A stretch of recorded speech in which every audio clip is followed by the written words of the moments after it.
When we flip on a light, we rarely think about carbon markets. Yet, a policy designed for power plants can eventually reach the electricity bills in our homes. The EU Emission Trading System, or EU ETS, makes major polluters pay for the carbon they release. It is central to Europe's climate strategy. But one question remains: who ultimately carries the cost? Electricity producers may pass part of their carbon costs through the market. For some families, a higher bill is manageable. For households already balancing heating, food, and rent, it can deepen energy poverty. My project, Visualizing Affordability, asks whether countries with greater exposure to EU ETS costs also experience larger increases in households' electricity prices. To explore this question, I combine public data from 27 EU member states between 2015 and 2024.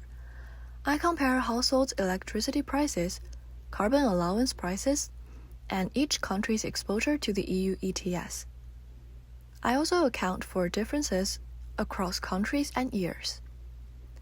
Early patterns show that electricity and carbon prices both changed sharply over time, especially during the recent energy crisis.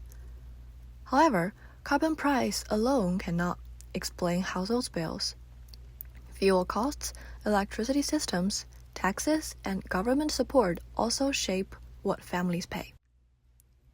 So the issue is not simply whether carbon pricing is good or bad. The deeper question is how climate policy interacts with unequal energy systems and whether protections reach the households that need them most. A sustainable transition must reduce emissions without making essential energy unaffordable. Climate policy succeeds only when it is environmentally effective, economically workable, and socially fair.